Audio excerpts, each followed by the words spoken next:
Hi, everyone. Welcome to the podcast. With me today, I have Matt Fornito, who is CEO of the AI Advisory Group in Denver, Colorado.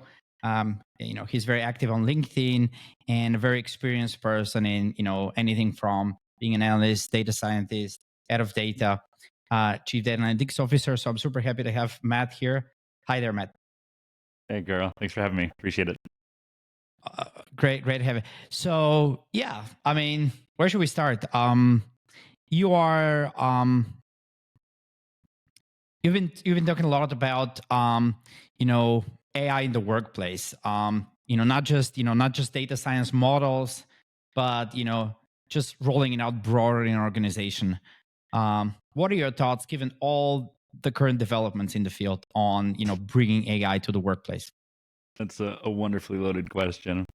I think that if we look back at AI existing in the 1950s, or at least like machine learning algorithms, and seeing the progression of AI over time to deep learning winters up into NVIDIA's chipset, causing this advent of AI around 2014, 2015.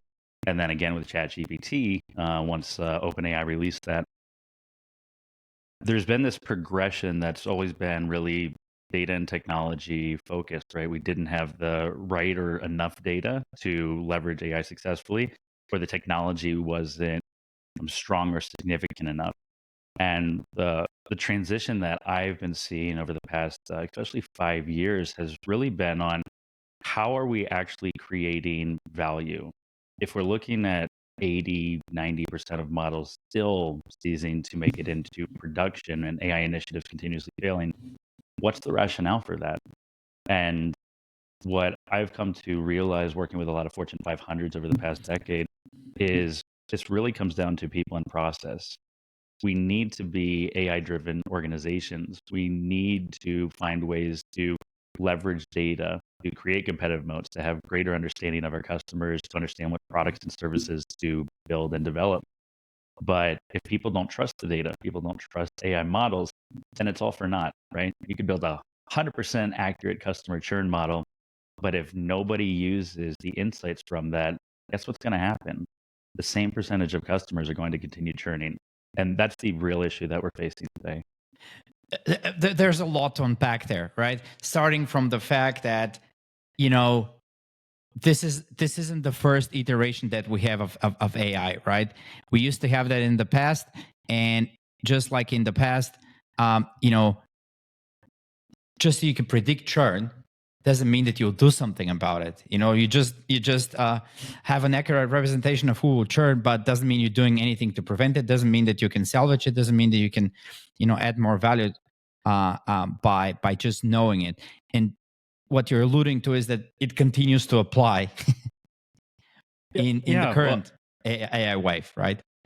Yeah. And so, we can definitely get into the generative AI space in this conversation, but if we still see that linear and logistic regression models aren't being leveraged, much less like machine learning, much less computer vision and deep learning, then how the heck is generative AI going to create a return on investment? And so when you have boards of directors and CEOs saying, we need a generative AI strategy, I tell them, no, you don't. That's a methodology. That's like a random forest strategy. That doesn't make sense. What you need to ensure is that you have a clearly defined business strategy, and then figure out what types of AI can be leveraged and where, and what types of automation to help enable your organization to be more successful. Right. Because if the classic case is talking to finance people, how do you guys do forecasting? Well, you just put numbers in Excel, and but now we want to do Gen AI. Well, is this really the leap you want to go from dial-up internet to Starlink? Right? There's various layers in between that you might want to explore before and of course you could use Gen AI to do time series forecasting now, but like I said, you should really look at where automation should come to play. How do you view this whole automation versus augmentation discussion on AI? Is there a and or is it just like, are we talking about the same thing but just calling it different? Yeah, let me tell a story. So back in December of 2020, I was on a hike with my fiance out in the Colorado mountains, and it was snowy, it was icy, really, really dangerous. Came home completely fine. Unfortunately, I had a condo downtown Denver. I'd moved furniture around for this big, glorious Christmas tree in the living room. When I sat down to take off my boots, the back of my head slammed against the granite island countertop, and it was lights out. 10 months, I had a concussion. 10 months I Oh could my. barely function. 10 months that it took me 10 to 100 times longer to form a sentence. My short and long term memory were nearly gone. And I couldn't work much, right? I could get 0, 5, 10, 20 hours of work in a week. And two things really stood out to me once like maybe 6 months in, once I could start working like 20 to 40 hours, right? And what stood out to me is I was always someone who worked 80, 100, 120 hours a week for 2 decades. And no one knew that I was working less, right? Except the executive team that I had talked about this with. And that meant to me two things. One, Pareto's principle strongly applies in regards to if you only focus on the critical things that matter, that are going to create the biggest impact, then everything else is just noise. The other piece is if I can use AI and automation to augment and enhance my life and to automate out the mundane tasks to focus on the meaningful things, then I can still be just as performant in regards to the expectations that others have of me and my ability to be successful. And so when you ask that, we've internally at my company built automations and AI everywhere internally, right? We're not a product company. We don't sell products, but everything from our prospecting engine to sales and research briefs that pop up in our calendar events so that we can be more prepared coming to meetings with prospects, with our clients, so that we can provide value and build stronger relationships. Um, that's where I see the trajectory that AI and automation need to go, right? As a human enablement tool. Now, we'll still always have some of the back end algorithms if we need to provide customer segmentation or use computer vision for autonomous vehicles, right? Or MRI imaging. That's still going to exist, right? But the end goal state is to ensure, like, well, our cars are now safer and we don't hit people, that our doctors are more prepared after reviewing those X-ray images to identify any anomalies. And for us internally, it's if we can automate 80% of our company internally, what does that actually mean for us within the organization? Well, it means that, oh, we can spend more time collaborating with each other and spending time being strategic and spending time with our customers and fostering relationships and really honing in and identifying their needs as opposed to just note taking or putting stuff into a CRM or all of the mundane tasks that should be automated or use some form of AI now. Organizations are so inefficient, to your point, of using Excel, right? And so if we can start segueing more from how does this enhance or improve what we do in our day-to-day mundane tasks so that we can spend more time on the meaningful, that trajectory is going to change how we leverage AI and how much freedom we have to do the things that matter. Yeah, I think that's a wonderful point. If you so let's say if you have let's say a case where there's an organization with, let's say, 5,000-6,000 employees, and if the CEO is asking you, okay, what can we do with AI now, with the current Gen AI, to get better, then your point is, well, let's get these 6,000 people and just have them, brought up to speed with how they can utilize the modern tools in a compliant, secure, etc. way to improve their productivity, instead of let's find this one use case that'll just blow things out of the water in terms of ROI or anything like that, because then the whole organization would kind of be utilizing it. Because you see the if you talk to many consulting companies out there, they aren't really saying what you're saying, in private, that everyone in their team is using AI. They're advising clients to do so, but the question is, are they really walking the talk, right? So this just basically yeah, it's a question. How do you view this? Would you Well, consider this a fair assessment or? yeah, I mean, think about how, oh goodness gracious, aging myself, but how 20, 30 years ago, the older generation finally started getting cell phones, right? And people just had this mentality that, oh, I'm never going to get rid of my corded phone, and then I'm never going to get rid of my cordless phone, and I'm never going to get a cell phone. The reality is AI is already embedded so many places, and we're moving into an AI driven future, which means everyone needs to have some knowledge and education of how to leverage that. And, you've probably heard the adage of AI is coming to take your jobs. And then you've heard the alternative adage to that of AI is not coming to take your jobs. People who know how to leverage AI are coming to take your jobs, right? Because Right, right, right.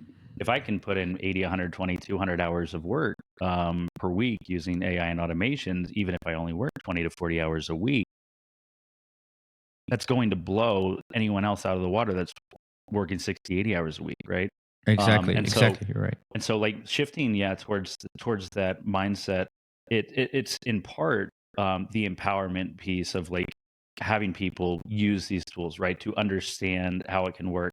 But a bigger piece is connecting those dots, and I think that's the even bigger gap. It's not about just coming in and going, okay, we're going to do prompt engineering training, so everyone knows how to ask ChatGPT questions correctly, right? Because the utilization rates are going to stay the same as before we came in and ran those workshops, because people don't understand the outcomes of that, right? They learned how to create a prompt, and so their outputs might be a little bit better, but they don't know what they should be asking or how to leverage it effectively. And so you're continuously seeing it done for marketing campaigns and emails, whereas like we have it underlying embedded in regards to like disc profile scoring and what to say to people to try to get that first initial meeting, right? Because when we talk about prospecting, we don't do much outbound, right? But there's, to your point, lots of folks coming in on LinkedIn trying to connect, and I want to foster relationships with them. But if I'm getting 100, 200, 300 per week, who are the ones that I should spend my time connecting with, right? I want to help everyone that I can,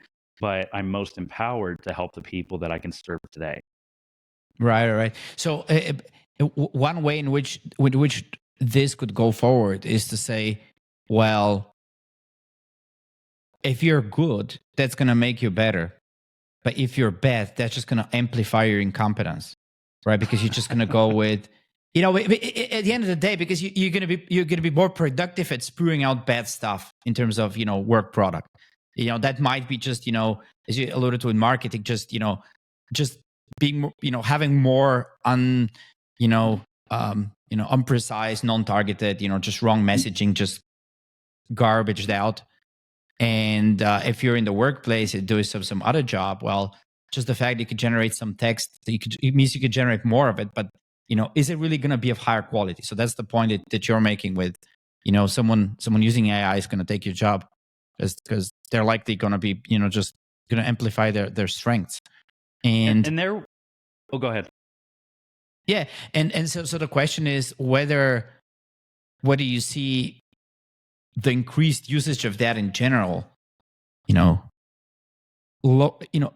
producing some generic, like if we're talking customer facing, user person facing content, that the average of on average the quality gets very average, and so you'll be able to see if something is really bad or really good right away. Well, Isn't this going to make yeah?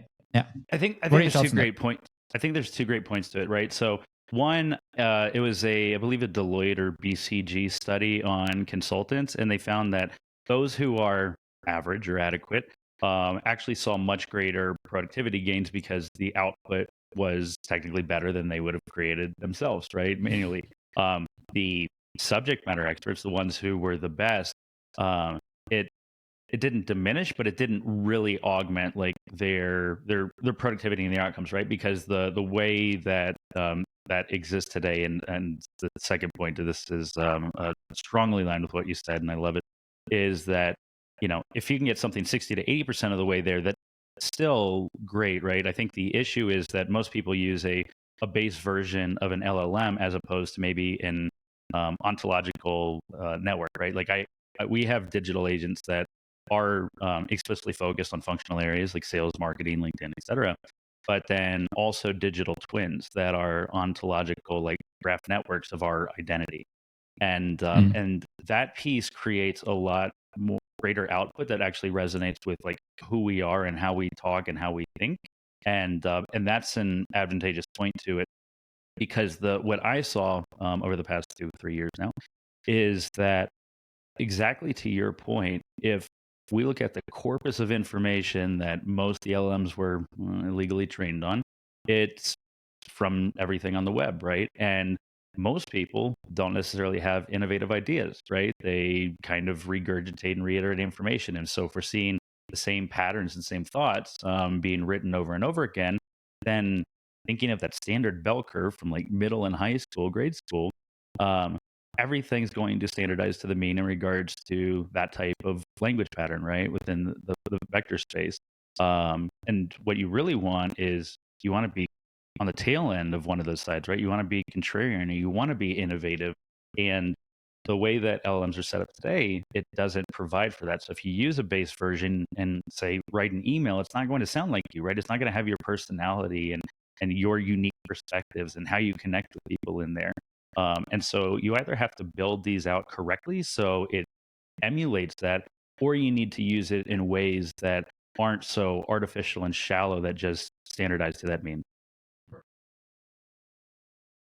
What's your simple advice, or where should companies look for to cut through that hype and say, well, we're a Fortune 500 company, we want to make use of that? Like, what do you think are the first things that they should start asking themselves? Yeah. So I think to start off, it needs to be, what are you actually looking to accomplish as an organization around AI, right?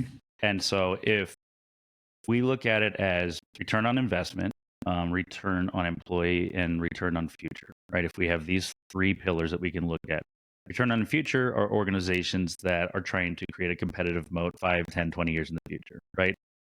Those ones already understand the advantage of AI and are knowing where and how to leverage that in the right ways to create an even greater competitive moat, right? It may end up essentially creating anti-capitalist measures because they can create such a strong moat with the data they have. Same token, I'm actually really excited because companies with 1 to 10 people will be able to compete with companies that have 1,000, right? If they know how to use AI and automation successfully. So that return on future, interesting, right? But not where most organizations are, where they need to be.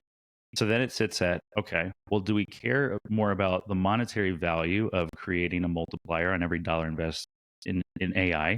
In which case, generally speaking, machine learning, like structured data and operational efficiencies and process automation, is going to be the fastest path to seeing that return on investment.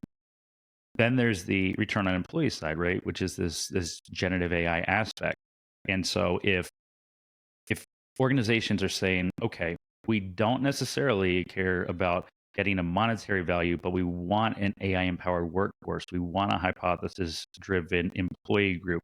We want people asking questions and continuously iterating and improving their productivity and efficiency, because we know that if we can improve our ICP fit for marketing, that means that we'll have more qualified leads get into the sales funnel. And if we can use AI and automation the right way, driving that in, then we'll have faster pipeline. And then, the account management side, you can build better relationships with your customers, and you'll have longer customer lifetime value. You can build products that the customers actually want and need. And so if you're looking at this as a journey, ROI is where a lot of organizations need to prove value so that they can essentially get a longer leash and greater budget and build teams or buy technologies. The return on employee is where you're going to be able to ultimately create those competitive moats, right? Because if you say, okay, and this is what we promote within our customers, is we are already getting about 50 hours of time back per week internally, right, for each of our employees. And that's the reality is that time is split two ways, right? We have probably 10 hours of actual time back per week of things that we were doing, but then 40 hours of stuff we wanted to do, but it just has to go by the wayside, right? There's just not enough time in the day to focus on all of that. And so that aspect for us is really, really important, right? Because then we know that there's going to be multiplicative factors that come from us having more free time to focus on meaningful things. But if you're looking at, we have, 20, 50, 100, 500K, it's often best to start with that ROI, right? Let's just build a data science model, but make sure like can people understand the value of it. We need to evangelize that out.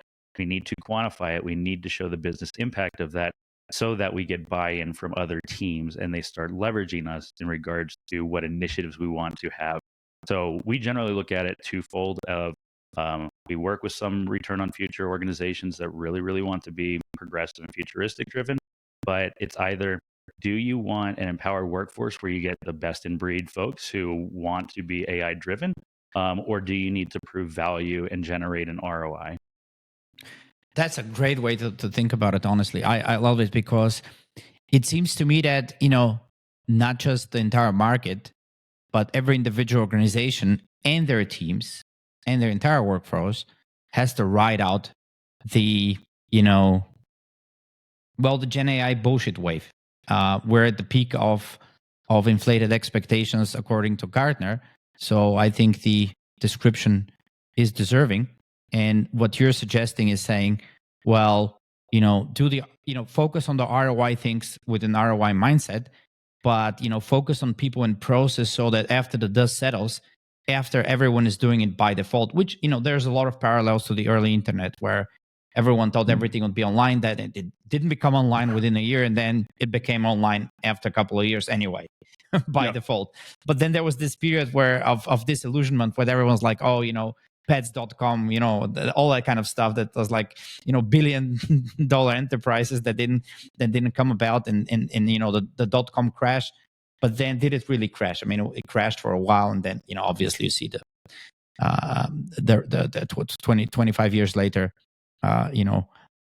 where we are. So given that we're very early into this, what do you think is if you focus on people and processes, what are the key elements that, let's say, a CEO, like a leadership of a major enterprise should focus on? What are the things that they should know, first of all?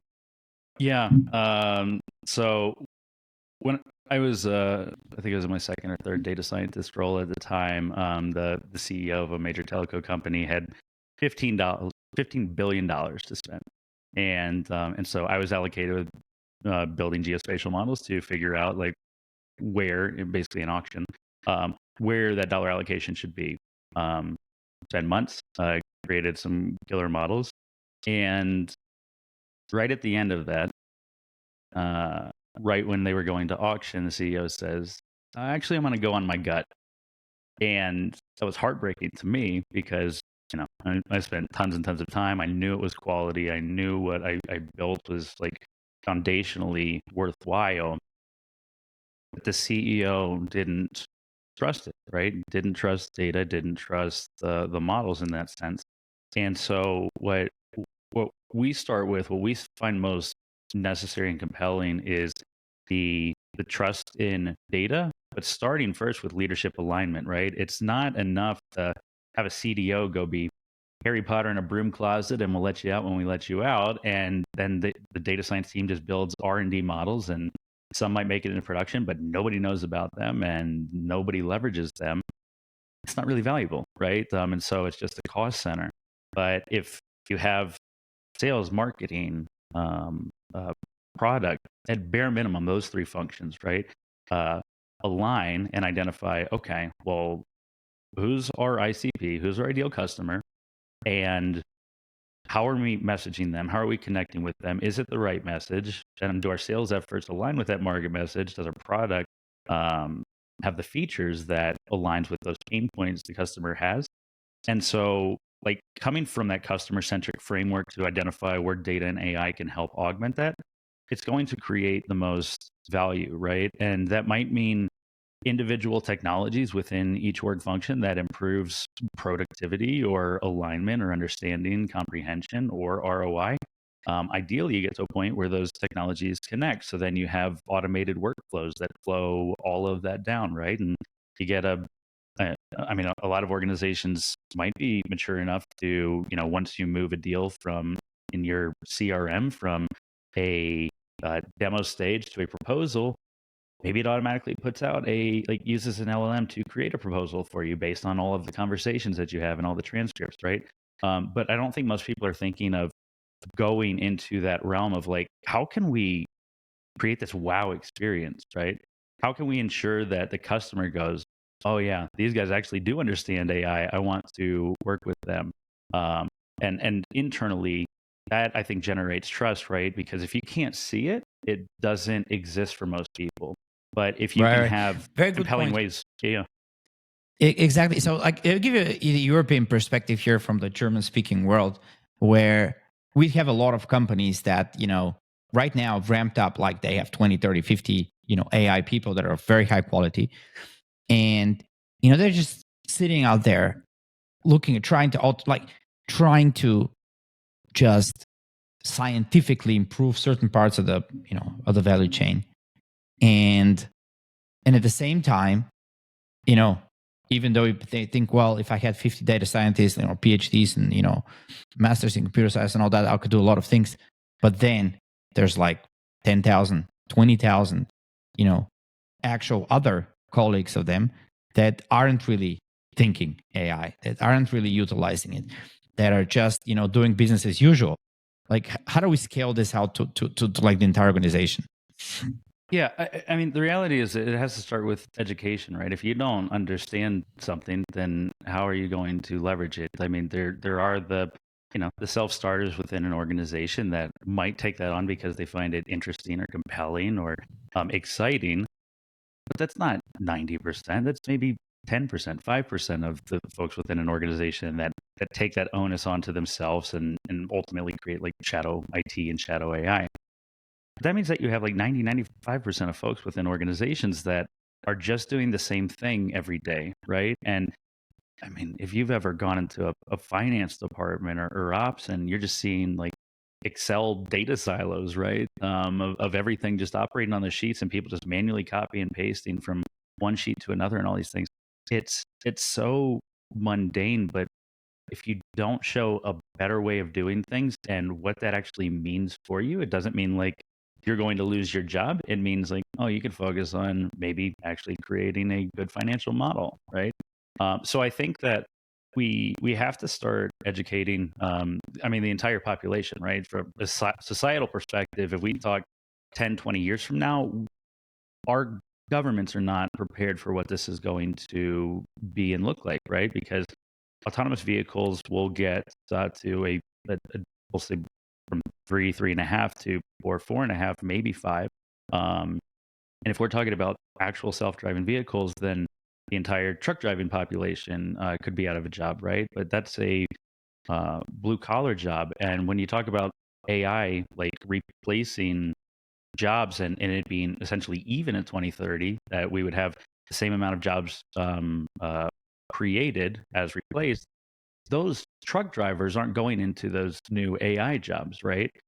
So we have to like enhance the general population on how to use AI, where it's going to be. It's the same thing as like teaching somebody how to use a cell phone. And the more they get used to actually leveraging a tool or technology, the more adept they become and the more prepared and the more confident.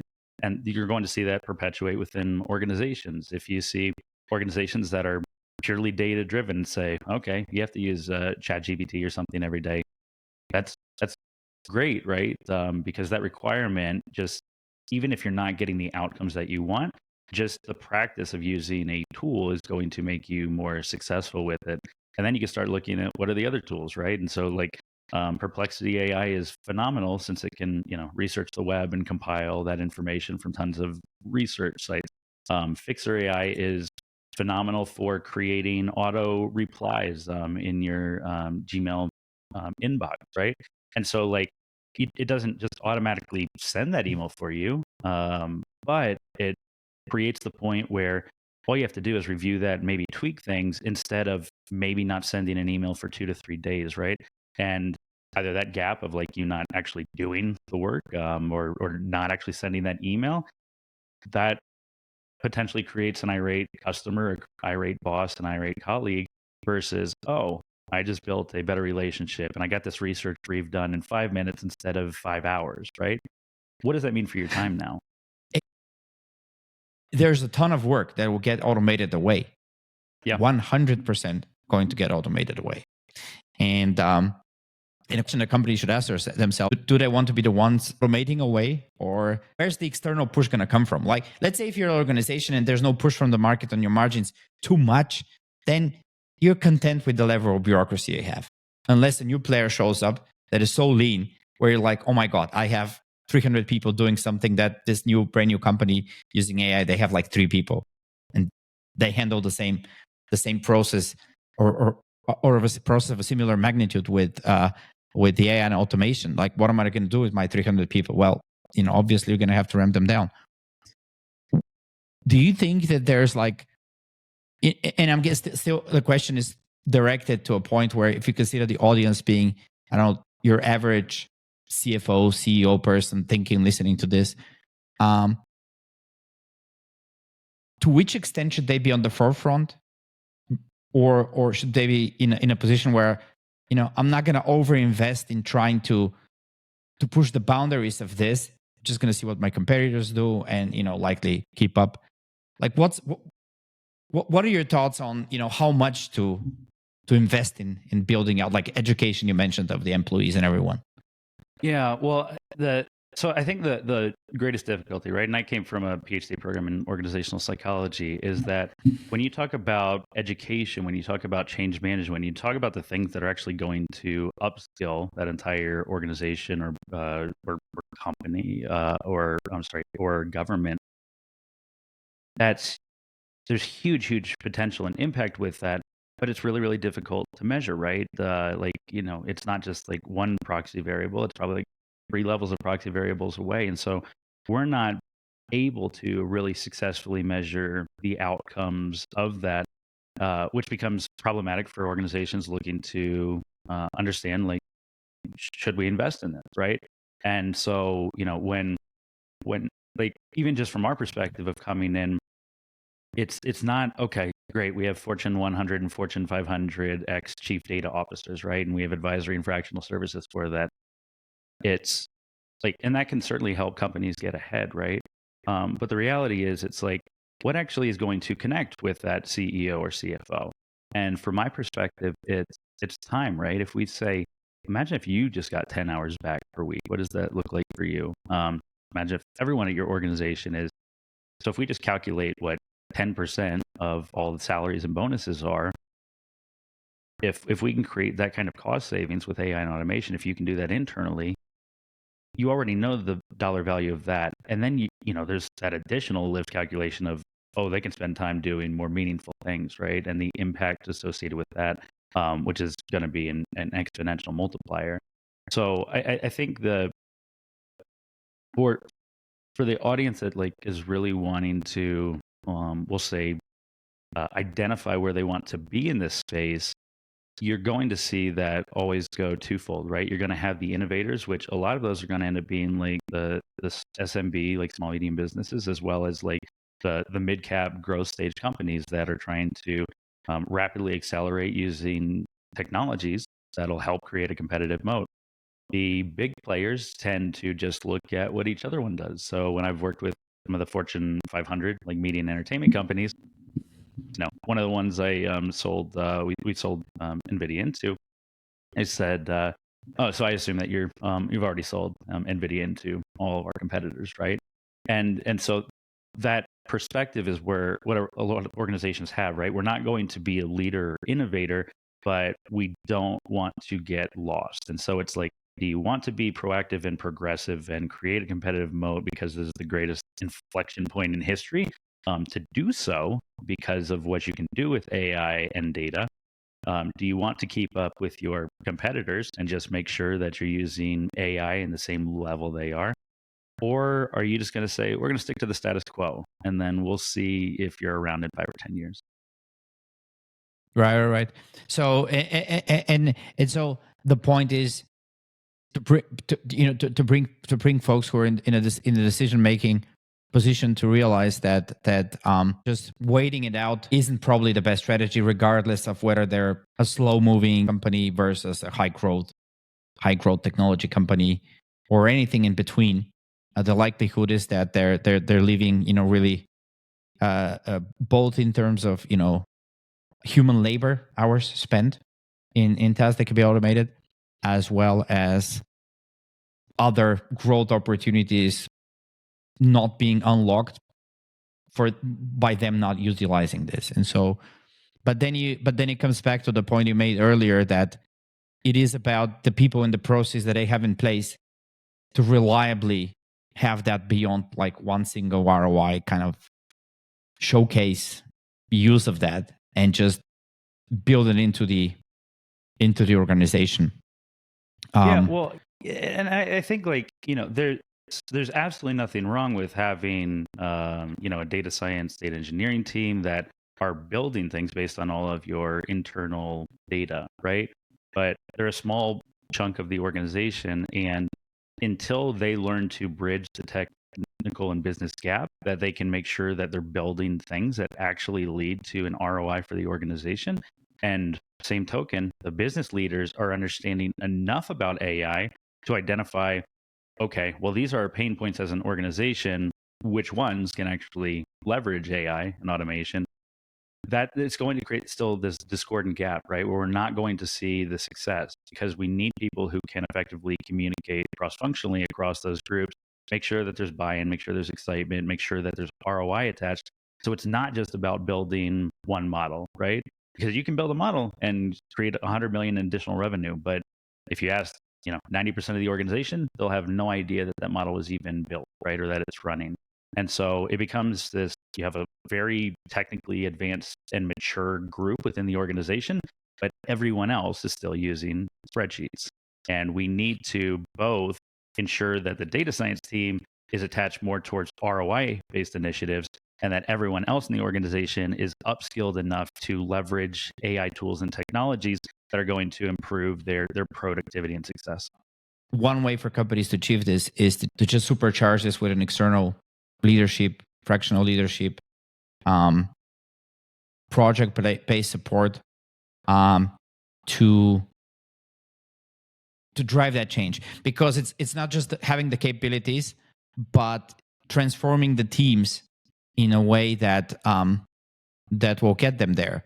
What are your thoughts on, let's say, the pushback side? Right, there's various there's various functions, especially the ones that they're about to lose FTEs, that aren't really, they're coming with all these arguments about why the quality of this would be bad. If we did this, then there'd be these negative so they're just trying to defend the status quo.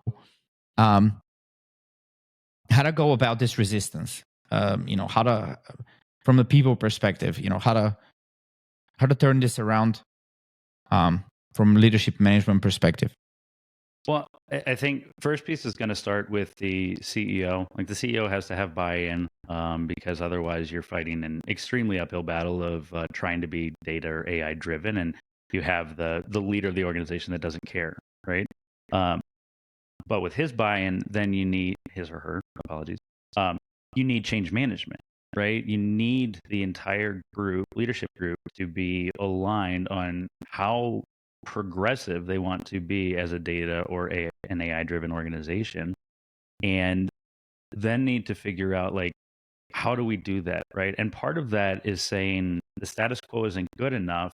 And it's not just about this mentality or the approach that, and the way it's communicated right now of, okay, well, we're going to cut 20% of your headcount, right? That doesn't make you feel good about AI, and it doesn't actually showcase, like, well, how am I going to use AI to, like, at least get us back up to par, right? And that's the gap in regards to a lot of organizations that are looking at this as like, oh, it's a great replacement tool for our employees. And no, it's not, because you're losing subject matter experts, you're losing internal knowledge, you are losing the people that built those systems. Look at X's infrastructure right now, right? You have like these issues within the organization, because they're looking at it as a way to dramatically reduce costs without looking at how to offset that. And so you have to create a compelling vision of, okay, if we have to cut 20% of headcount, what is going to at least get us back up to everyone being just as productive without having to work more? And then how do we accelerate that to the point where they're even more productive and working less, right? Because if you can spend time actually, working out or spending time with your friends and family, you're going to actually bring your best self to work and be more productive and engaged and creative and all these other things that matter. And so that's where the change management aspect and connecting the dots towards these future outcomes is such an imperative for success. Absolutely. And also the point you mentioned is start with the CEO is like, unless the CEO and the board generally is really thinking about this as in a more holistic, more educated way, and not just, we have this AI project running, AI, we got this covered. Unless they really sit down and understand, we should often admit that they would have to, first of all recognize that probably the knowledge about this doesn't reside with their existing team. That's a very bold, opinionated thing to say, but it usually is the case. Like, they would know this instinctively if they have to look for a doctor. Like they wouldn't go to, like, well, who was it? Who said it? You're not going to go to the proctologist to do your dental work, right? Yep. And and so and they'll instinctively know, I'm not a sport injury. I'm not going to go to my GP. I'm going to go to a specialist. But then they just go to their CIO who's just running their infrastructure, or CTO who is knowledgeable about software development, and then where they should seek actually advice from someone knowledgeable about data and AI as a thing in and of itself. Well, there's there's an interesting piece to it, is that if we look, probably ideally it should be 5, but if we look 10 to 20 years in the future, most every CEO is going to have, I don't know, a certificate or some decent knowledge of data and AI, right? Because you're going to have to be a data-driven organization moving forward, and you need to know how that would work. And there's been this conversation over the past few years of the CDO role is averaging only 18 months of tenure, which isn't enough time to actually really generate success. And you also look at the role and say, okay, you need to know governance, compliance, and master data management, and security, and BI, and AI, and large language models. And to be an expert and stay up to date on all the technologies and frameworks and models and all of that, it's truly impossible for one person to do all that. So how the heck is a chief marketing officer, chief product officer, or anything going to be able to help drive that? And so the CDO role is certainly shifting, I think, more towards what we'll see, that the traditional CDO that exists today will kind of be that risk averse person of security, governance of data, make sure that bad data or private data is not going out into the web.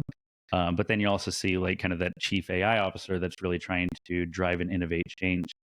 But the That's a great point. token, Yeah. the chief product officers and whatnot are going to have to be at least data and AI driven, if not technology knowledgeable, to figure out how can we do more with less? How can we use these technologies to our advantage? Where do we need to use data and AI to help augment our processes, to help us assess where are our gaps today? And so the entire leadership team over the next few years is going to have to be data and AI driven. And I don't have this created yet, although I'm hoping to do it next year. Is executive level masterminds, right? Because no CEO is going to tell their team I don't understand data and AI, right?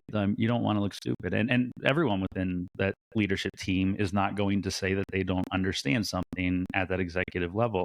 So having a mastermind group where people can actually be open and honest and transparent and go, I don't understand this at all, and being able to be educated and being able to create trust and knowledge around this, it's going to be so important for organizations moving forward, that you need the leadership teams to really understand what this looks like moving forward. Great insight. Absolutely in agreement. And this, I'm not technical. This is going to go no one like you hear no CFO say, "Oh, I'm not technical around accounting standards." They're never going to say that. And the same thing will apply to CEOs saying, "Oh, I don't understand data platforms and how you utilize data." No, you're going to have to understand the infrastructure to the point where you know why your investments in platforms are panning out or not, why are your initiatives failing or succeeding, how to optimize them. And then you're going to have all of your compliance and risk people and security people and software development people that are actually producing the results. And then all the operations and et cetera, other functions that are utilizing it. But you're not going to have this traditional CEO where they don't understand data and AI. I think one of the best things that can happen now is for companies to have like a CEO who is fully into this data and AI. So I fully agree with you. In a couple of years, it will be a basic skill, just like any CEO now has to understand accounting in a very good detail. Yeah. And I think part of it too is that the true function of those roles, at least once you get to larger companies, is enablement and empowerment, right? And communication. And so it's like that CEO needs to know enough to be relevant and to potentially be dangerous, but they need to truly be the evangelist driving like AI and innovation within their organization and going to each functional department and going, find me the use case that we can use AI, find me the use case that we can use automation, right? Calculate an ROI for all those. Like that, and then being able to evangelize that out and go, hey, our sales team is doing this, our marketing team is doing this, our product team, our operations, our finance team are doing these things around AI. Like, what are you guys doing, right? And if you can rise that, create all these functional areas rising and maturing around AI, you're going to see a lot more success. And if the CEO can be a driver of that, communicating that and pushing that against each functional group, then you're going to see a lot more success. And so they don't need to necessarily be the traditional CDO of like, I really understand the tech stack and the data and how models flow and everything else, because often that person won't really understand business and communicating that out effectively. And so they're good at driving technology, but not good at making sure that the entire organization knows the value of it. Right. 100%. And we're going to certainly see more of that. And some companies will get it right. Others will struggle. But it's a game changer, right? There's a tiny interesting piece on that too, right? Is that if the Fortune 500, well, more than them, but like Fortune 500 are so dictated to their quarterly numbers that how do you actually like say we're going to invest 10 million, 100 million, a billion, 10 billion in our employees' growth and leveraging of AI, right? Because then it looks like you just spent money, which means a few quarters in the future you're going to rapidly increase and accelerate your stock price, but you have investors that are saying, no, we want a return on our investment now, right? And so there's going to be that friction for publicly traded companies of how do we create short-term value so that our stock prices rise while also creating a competitive moat for the future? And one of the ways that they're doing it. Exactly. One of the ways that they're doing it, and we're seeing this with some companies like, they're firing, thousands of people because of AI, but while simultaneously hiring thousands of people because of AI. And people are like, wow, couldn't have kept the same people? The answer is, I'm sorry to say it for a lot of people that are affected, but the answer is very often no, right? On average, it's no. Individual people obviously could vary quite a lot, but overall they have to kind of position the workforce to be more towards the profile that they need, and that doesn't, like you said, it doesn't mean that in the quarter they can make like a huge investment on top that investors will and shareholders will automatically recognize as a great move. So it is going to be tough for public companies. I'll give you that, but I think the whole market is going to, more or less, as the market overall moves towards this, it's going to be similar for most big businesses, right? The interesting thing will be, which industries get disrupted, which verticals are really impacted to the point where we see, entire companies failing, because of AI. Do you think there are any good examples of like major, disruption happening soon, or do you think it's like, when you mentioned, autonomous vehicles, etc.? but there aren't anything new. Like we've been talking about autonomous vehicles that they're coming soon in 2 years to 5 years since 2012, right? Well, and I worked with a lot of those companies, so I knew that the proposals around them were incorrect, right? But the same token, like that's one of those ones that is not human forward, right? So if we say like medical, where doctors can get MRI type images, and instead of having to look through hundreds or thousands of those, they can get the ones that likely have anomalies, right? Then hopefully that doctor spends more time with the patient. More likely, because of capitalism and insurance, they'll just take more patients on, right? But at least like the diagnoses should be more accurate, which means the patient will get better care. So we're going to see like aspects of that be relevant and still positive, but not necessarily revolutionary, right? Whereas autonomous vehicles are, once we actually have true autonomous vehicles, it changes the entire market and landscape, right? Because if we don't actually need to own our own car, then what does that mean for the future of cities? What does that mean for the future of people, right? Like, majority of people that own a house in the US have a garage, and you won't need that anymore because you can have an Uber-like service go and pick you up. And so you never, and if they're just driving around all the time, then you can always get a car, right? And so that means like going to be great in regards to commuting, in regards to traffic, in regards to the fact that we can put parks where parking lots are in major metropolitan cities. But it also means like the auto manufacturers, and you look at Mercedes and BMW and Audi and all the US ones as well, that they're going to have to decide like, okay, do we have our own autonomous vehicle company and compete in a cab space?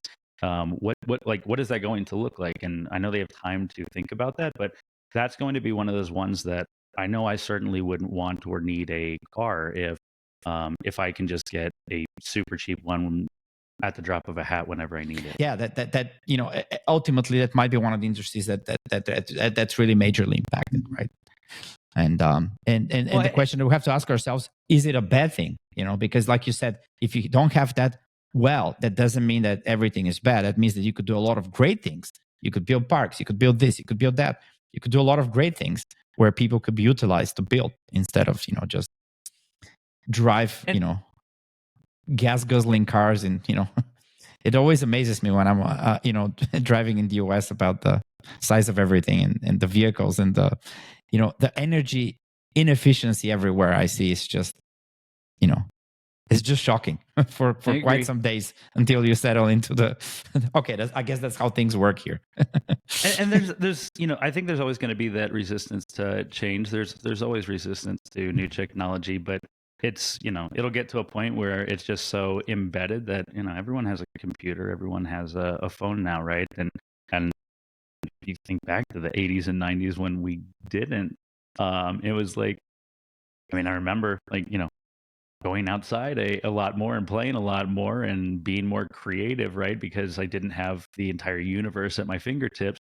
But this is such a creative space now in regards to being able to learn anything I've ever wanted, right? So I'm not having to go to a library or anything like that. And so I think we're always going to see this continuous shifts. It's like the issue is, how do we actually how do we shift people's mindsets from being like the traditional farmer and it's like routine and everything's been the same for hundreds and thousands of years, to every couple of years things are going to change now, right? How do we create people being okay with that without like that staunch resistance to change, without creating fear and anxiety about the future? And so that's where I think just that societal education on like, what is this going to look like? And how can we make sure that we're prepared for this so people are excited about the future is going to be really, really important moving forward. It is going to be, and it will continue to create this variance, of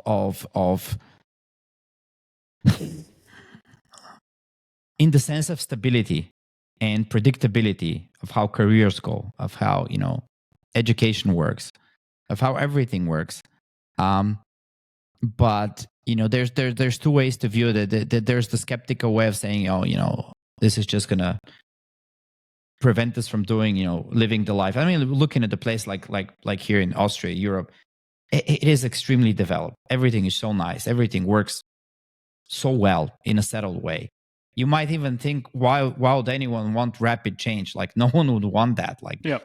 how good can rapid change be if everything is excellent already, to the point where just optimizing, just adding tiny bits of optimization here and there, making it more sustainable, making it more, even better quality. Oh, good. But ultimately you have to, I think the more robust way is, you mentioned earlier, education, in universities and businesses, in the wider society, to adopt these, way of thinking and technology, and then the human ingenuity will solve for the rest. I think we shouldn't worry that, I at least remain an optimist, and I think that's one way to conclude this podcast, at least from my side. Say, well, I'm a very, very, very optimistic, and the more we kind of work with this technology and progress with AI, is the more optimistic I think I view this, while fully cognizant of most of the stuff that were out there now in the Goldman Sachs report and other reports being critical. Yes, that applies. But still, the optimism should stay. What would be your concluding remarks on this? Yeah, I think there's always going to be the bad actors when you look at, especially like deep fakes and bot farms for political manipulation, right? And manipulation's always existed in politics, right? Now it's just more enabled, and people don't know how to truly decipher truth, right? Not necessarily that they could before. They trusted whatever the news or newspapers told them, but you had assumed that journalists were genuine, right? And now you can see that it's a bit more difficult to identify and ascertain that. But I'm the same way, right? I was at dinner with a CDO friend of mine last night, and talked about how our entire lives we were built up on like, work more, work harder, and you'll get ahead. And yes, we did, right? So it was true. But when like reflecting back, we focus on the wrong things, right? We focus on being more productive, and like it's like, oh, I got to get through 200 emails today, right? Or I worked 18 hours. But the human mind, like if we talk about cognitively, it all we have are our memories and experiences, right? And we're not going to remember how productive we were, or what tasks we created. It was remembering sitting by a campfire with friends at sunset. It's having coffee with your partner in the morning at a little shop in Italy, right? It's like those experiences are the human experience, and we should look at AI as a tool to allow us to have more of those types of memories, those type of bonding and experiential relationships, as opposed to saying, okay, AI is just going to make us more productive so we can work harder, right? Like, I think we should start flipping that on its head to saying, how do we live our best lives with the limited time we have, and use AI to help drive that? I think that's a great statement. Before I let you go, how can people find you and connect with you in your company? Yeah, we can. Sure, I'm happy to give my personal. So they can connect with me at Matt Fornito, MattFornito, at the AIAG, or AI Advisory Group, theaiag.com, or connect with me directly on LinkedIn at LinkedIn/Matt Fornito. Excellent. Matt, thanks so much for being my guest and for this wonderful conversation. A lot of things to take away from that. Thanks for your insights, and bye everyone. Thanks, Karl.